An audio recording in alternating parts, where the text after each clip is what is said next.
We've got a big Rams injury update. We're throwing out grades for the Rams' Week 8 win over the Vikings. That's coming up next on Locked On Rams.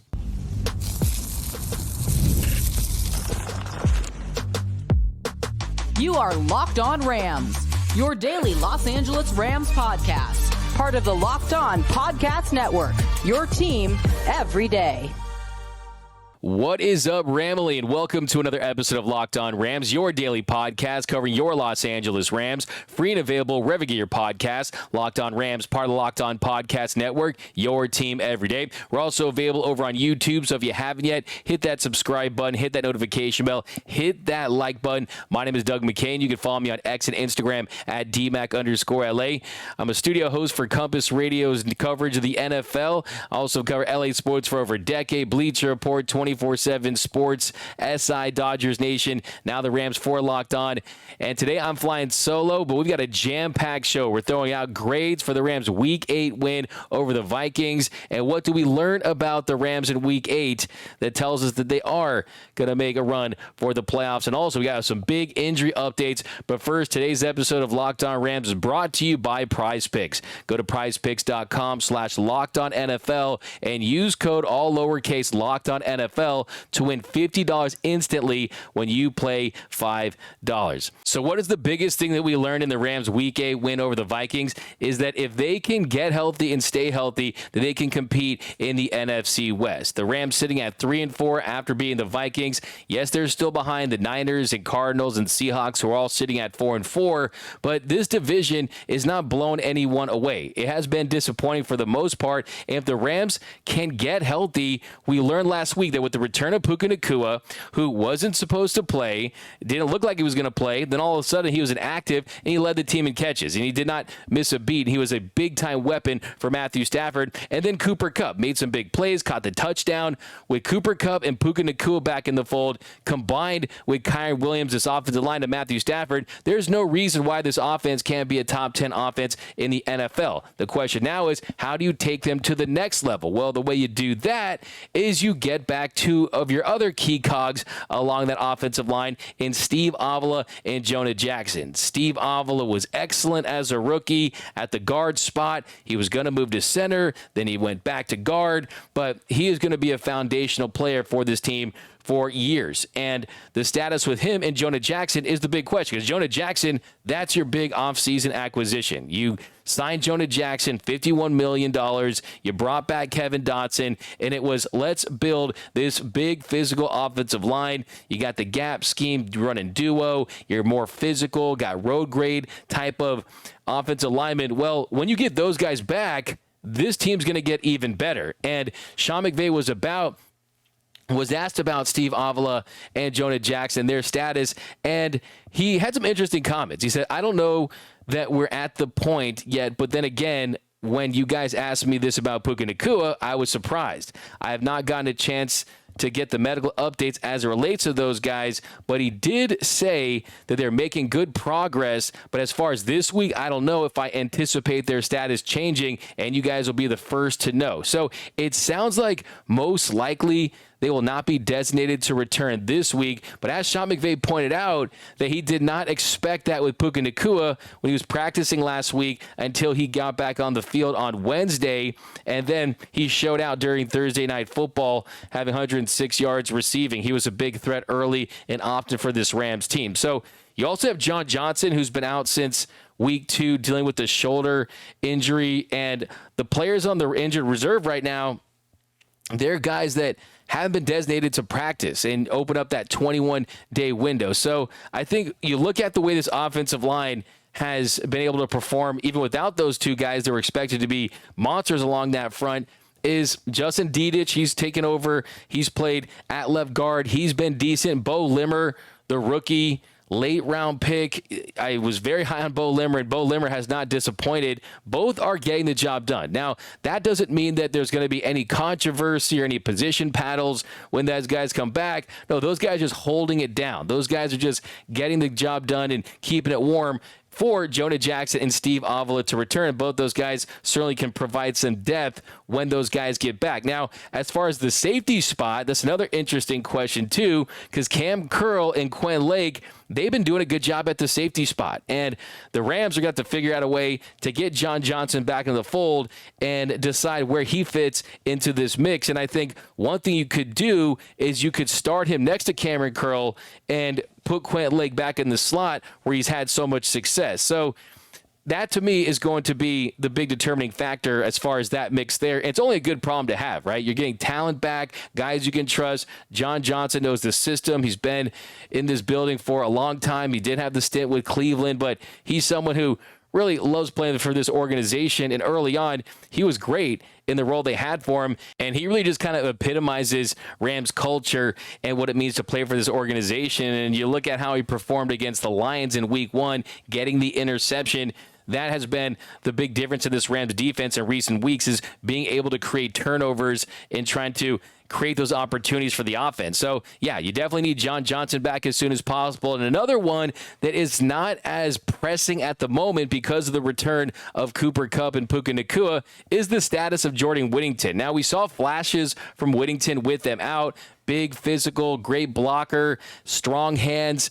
He's someone that I think is going to have an impact for this organization, but he's dealing with a shoulder injury. And McVay said about the shoulder injury, we'll see the shoulder injury. I'm sure that he'll be feeling better and better. How does that restrict his availability to be the player that we know we've seen and when he's been playing the way that he's accustomed to play? What does that mean in terms of your 48? There are some positive problems that we've been able to figure out now, especially as it relates to that receiver room, being able to get a couple of our lead dog guys back healthy and ready to go. So by the sounds of that, it feels like they're slow playing the return of Jordan Whitington because of the returns of Puka and Cooper Kupp. The fact that you don't see them going that deep at the receiver spot, so it's not like he's going to come back and take a lot of snaps away from those guys.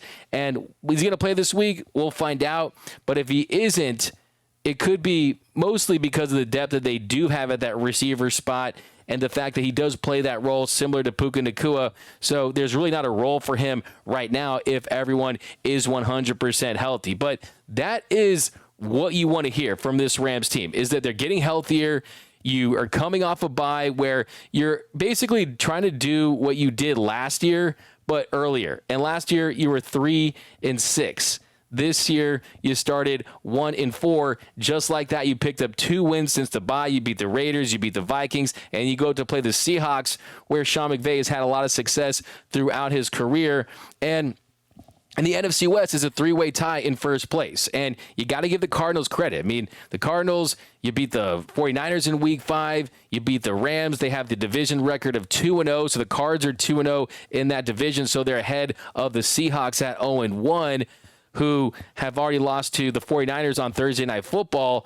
And the Rams, they're the only team in this division to have that bye week so far. And heading into the season, there was a lot of Rams fans that did not love the week 6 bye. A lot of analysts thought that it would hurt them and hell not. And heading into this season, you had a lot of Rams fans that didn't like that week 6 bye because of how early it was. But it turns out that it actually has helped this team because of the injuries that they suffered and getting guys back when they have now. It sets them up to go on a run towards the second half of the season. And you get guys like Puka and Cooper Kupp back. And you also look at the teams that they've played. We now have had an opportunity to assess the teams around the NFL, and it's clear right now that if you look at the Rams schedule, they played some really tough teams. You open up with the Detroit Lions on the road, and yes, that Lions team loses Aiden Hutchinson, their best defensive player, but that's a really good football team. That's a legitimate Super Bowl contender, and the Rams almost beat them in their house. And then it's the Arizona Cardinals, who've been much improved in the division. Then you have the 49ers team that you ended up beating at home. But then you look at that NFC North. That has been the best division around the NFL this season, and the Rams have played 3 teams from the NFC North just in their first part of the season. You lost 2 of those games, one to the Bears on the road, one to the Packers at home, but you were able to beat a Vikings team that had one of the best records in the league on Thursday Night Football to really give yourself a chance to compete in the division. And if you look at for the rest of the season, Arizona plays 2 teams from the NFC North. They play Chicago this week after Chicago comes off that heartbreaking Hail Mary loss. Jane Daniels to Noah Brown. Still can't believe that one. And then Minnesota in December.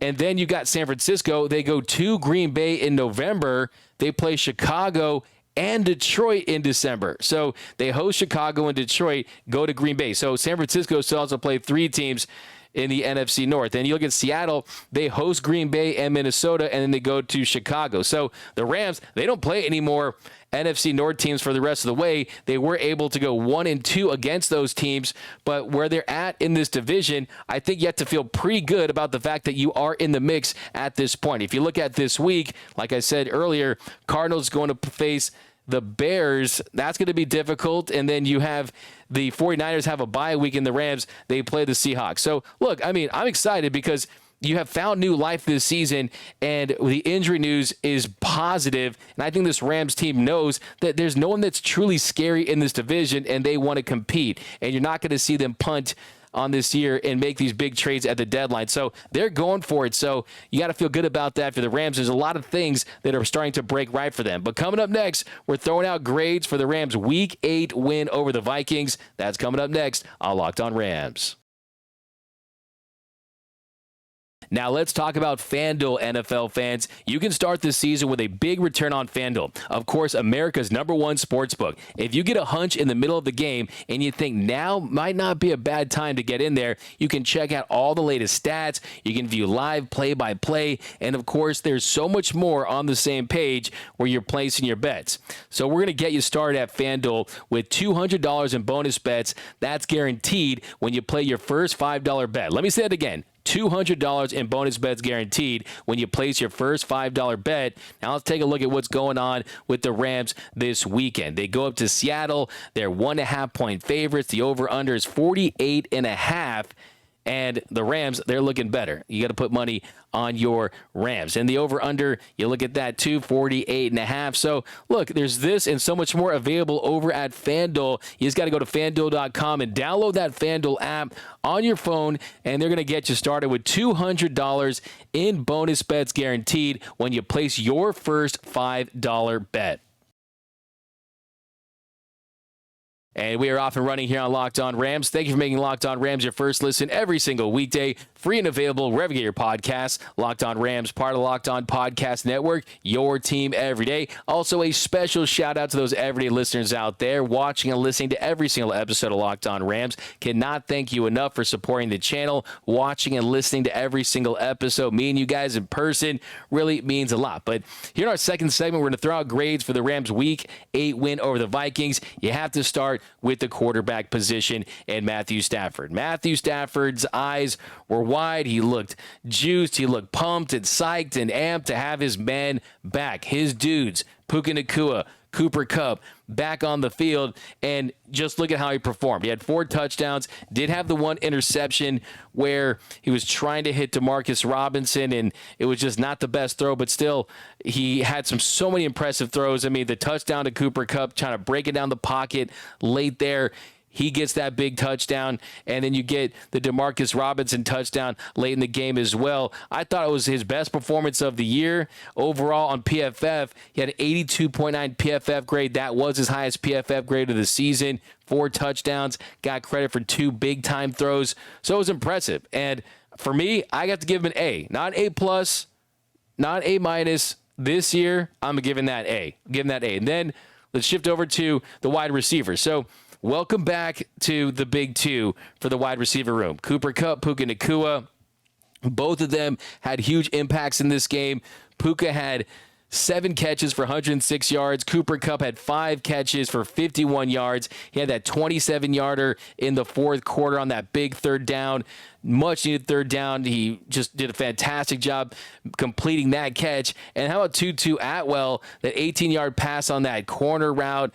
DeMarcus Robinson scored touchdowns throughout the game on both of his catches. So 2 catches, 2 touchdowns for DeMarcus Robinson. That's just kind of what he does. So I love the fact that not only did Puka Nacua and Cooper Kupp make their way back and have huge impacts, especially Puka Nacua early in the game, but also Tutu still was a part of the mix on a little bit. And then you saw DeMarcus Robinson. He's a big red zone threat, just has the ability and this knack for scoring touchdowns. So it was impressive to see them continue to do what they've done and be a part of this. Wow. Working the guys back that they know are going to get a lion's share of those targets. And Cooper Kupp really shows that chemistry is important. Chemistry means everything by giving Stafford a target there, even when the play breaks down. I think that's kind of where it's difficult for backup receivers that are trying to be starters. When a backup tries to be a starter, one thing that you lack is that chemistry when the play breaks down. Sometimes early in plays, you can find a way to make something happen, but when it breaks down, that truly is where you see that chemistry on display, and we saw that. And then you jump to the running backs. I mean, Kyren Williams, he continues to perform. He continues to be consistent. He averaged 4.2 yards per carry, 5 during the game, and the efficiency, the first and second down runs. I mean, this is the biggest difference between this Rams team is preventing those third and longs, getting nice chunk plays. He's not someone who's going to go Saquon Barkley to the house on you, but you see him get those big chunk plays, and what he does is he keeps the chains moving, and he doesn't set this offense back. And when you use him on third down, fourth down, he's going to come through for you in big spots. So I think with Kyren Williams, he's just a guy that continues to make plays and continues to be consistent. And you've seen Blake Corum work in there a little bit, but it's clear this is still Kyren Williams' backfield. And he ends up with 23 carries for 97 yards. His long was 17, 4.2 yards per carry. But then you also add the catches. I mean, 5 receptions on 7 targets for 19 yards, did have the touchdown. So, I mean, even if he's not getting you a rushing touchdown, he finds a way to get in the end zone via a pass. So he just makes plays. I mean, there's playmakers and guys that when they're on the football field, good things happen. And Kyren Williams is 100% one of those guys. So I got to give him a B just because he's just really, the standard for him is so high now as far as multiple touchdowns and consecutive game touchdowns. But a solid B for Kyren Williams. Could probably make the case for a B+, but I just expect so much from Kyren. I'm going to give him a B for this week. And then the tight end spot, I think the interesting thing about that was spraying the football around. You had Colby Parkinson, you had Hunter Long, Davis Allen. They were all in there with key snaps all throughout the game. Colby Parkinson had 17 yards receiving. Long, he caught an 18-yard pass on that Matthew Stafford roll to the left, and then Allen was mainly used as a blocking tight end. But I think the interesting development here is they all played pretty well and didn't put up these monster numbers. So when they're called upon to make plays, you want to see them go out there and get something done. But if it's going to be a game where you're going to feature the wide receivers more, you're going to feature Kyren Williams more, you just want them to go out there and do their job. Now, Colby Parkinson hasn't popped like we had hoped, but I still think that he has the potential. He's flashed that potential because they're still targeting him so much before this game that I think that they still have big plans to feature him in this offense. So for the tight ends, I'm going to give him a B-. A B-. They were doing the dirty work. They were getting it done, but not any monster plays, but like the versatility. And then the offensive line. So offensive line just continues to have this next man up mentality. And you've had rookies. You've had people just filling in where they're needed. And you're going up against a Vikings team that had 24 sacks in the NFL in their first 6 games. And the Rams, they held that vaunted Vikings front with a very aggressive style of defense by Brian Flores to 0 sacks. No sacks for the Vikings. And Stafford didn't have any fingerprints on him. I mean, he had some pressure, had to roll out a little bit occasionally, but a lot of times that was by choice, by design. And the fact that he just got hit twice by the Vikings defense really shows you how well that Vikings team, that Rams offensive line played. And it was just a great game for them, other than a couple of penalties that they have that set the offense back during certain situations. But I really like this offensive line. It's only going to get better, like we talked about in the first segment. Jackson, I thought, had a really nice game. And you look at the offensive line, you're not looking for these elite O-linemen, but it's kind of a situation where are they greater than the sum of their parts? And that's how they felt like in this one against that Vikings team. So definitely something to build on. I got to give them an A for the offensive line. So as far as the group project goes, the offense gets an A. Question is, how did the defense grade? That's coming up next on Locked On Rams. Okay, let's talk about Hillside College. Time is our most precious commodity, so don't waste it scrolling through the same mind-numbing content for hours and hours. Now, do I do that? Yes. Love me some Instagram scrolling. Love me some TikTok. Love me some X. Before bed, when I wake up, trust me, I'm guilty of this. But how can you spend it wisely to improve yourself? History, economics, the great works of literature, the meaning of the U.S. Constitution. Did you study these things in school? Probably not, or even if you did, maybe it's time for a refresher. Time and technology have changed a lot of things, but they have not changed the basic fundamental truths about the world and our place in it. Our sponsor, Hillside College, is offering more than 40 free, that's right, free online courses, including Constitution 101, the meaning and history of the Constitution, Introduction to Free Market Economics, The Great American Story, A Land of Hope, The Rise and Fall of the Roman Republic, and a brand new documentary-style course on Marxism, socialism, and communism.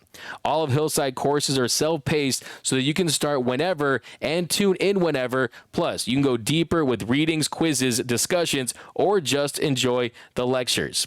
Go right now to hillside.edu/locked-on to enroll. There's no cost, and it's easy to get started. That's hillside.edu/locked-on, LOCKEDON to register. hillside.edu/locked-on. Let's talk about Prize Picks. Prize Picks needs to be on your phone. What are you waiting for with that Prize Picks app? Pop it on there, and now you can win up to 100 times your money with as little as 4 correct picks. If you get up to 4 right now, you win up to 100 times your money. And right now, when you sign up with Prize Picks, you're going to get $50 instantly when you place just $5. You don't even need to win or receive the $50 bonus. It is guaranteed. And right now, what isn't there to play on Prize Picks? You like the NHL, you can go and do that. You like Major League Baseball, the Dodgers still have one more game to win the World Series. And it's a great way to do Prize Picks. And of course, they're all over the NFL. Justin Jefferson, more or less than 83.5 yards this week.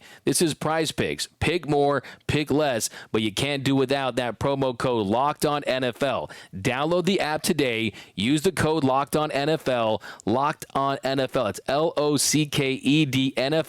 to get $50 instantly after you play your first $5 lineup. Right, one more time. Let's download the app today.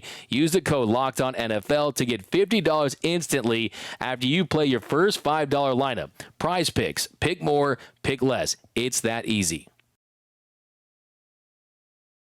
And welcome back to Locked On Rams. Thank you for making Locked On Rams your first listen every single weekday. Free and available wherever you get your podcasts. Locked On Rams, part of the Locked On Podcast Network, your team every day. In our third segment, let's shift to the defensive side of the football. And it was a really nice job by this Rams defense. They hold this Vikings offense. They came into this one with a 5-1 record.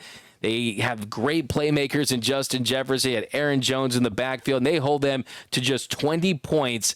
Sam Darnold goes 18 for 25, 7.6 yards per pass attempt. They hold this Vikings rushing attack to just 2.9 yards per rush.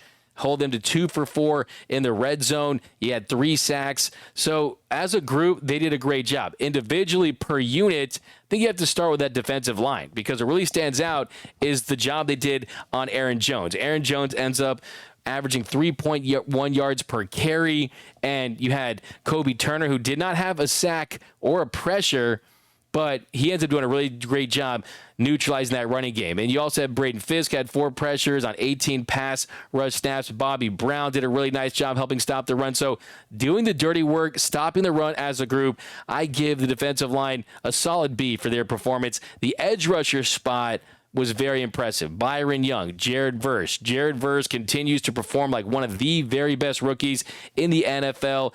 He had 5 pressures, 1.5 sacks. Byron Young had 3 pressures.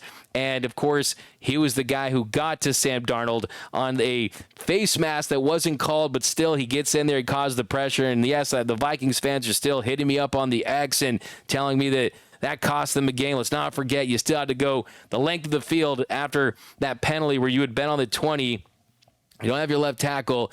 Rams getting some pressure.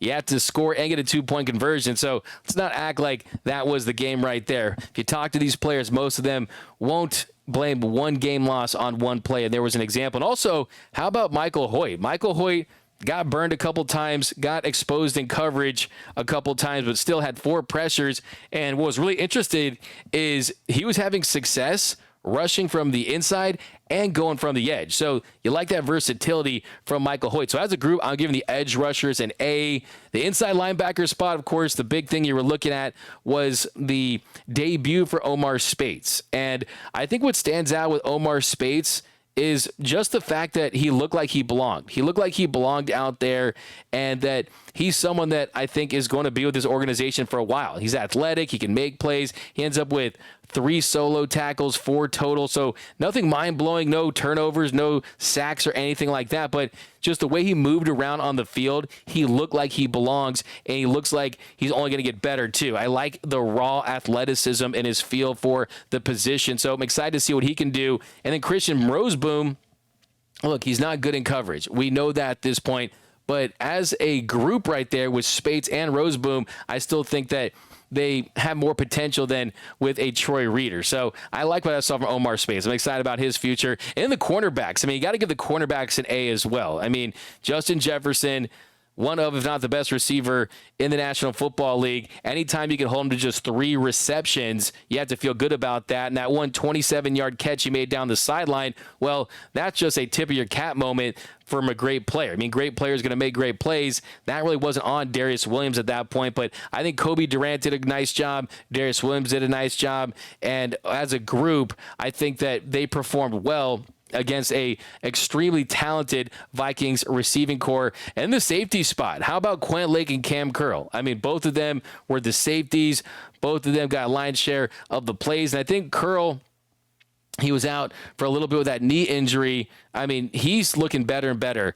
And Lake, he did have that 1 missed tackle as well as Curl, but still, he had just 2 total tackles. They didn't make any big mistakes. And that's kind of the big kicker, is you just don't want to get blown in coverage and get caught with the receivers going behind you and stretching the field, making big plays. So, yeah, I still think that it is a strong suit. So, as a group, I think the defense, you did a nice job. And what they need to do, and the recipe for success, is giving this offense time to cook and score points and generate the occasional turnover. So, all in all, a really great win for the Rams.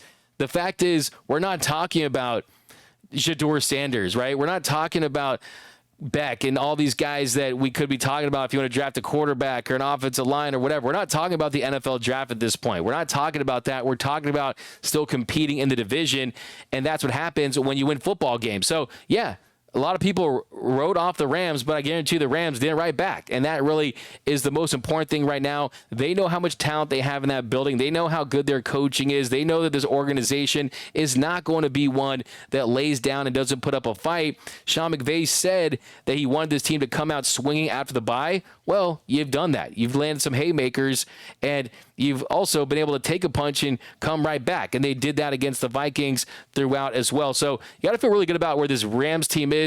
That Seahawks team is going to be really desperate for a win, I think, when you look at how their season has started. So that's not going to be an easy game. But certainly the Rams are talented enough to go up there and take care of business up in Seattle. But that's going to do it for this episode of Locked On Rams. My name is Doug McCain. You can follow me on X and Instagram at DMac_LA. Now, if you haven't yet, be sure to subscribe to the Locked On Rams YouTube channel. Subscribe to the pod. Leave a review. Rate the show. And remember, whose house is Locked On Rams' house?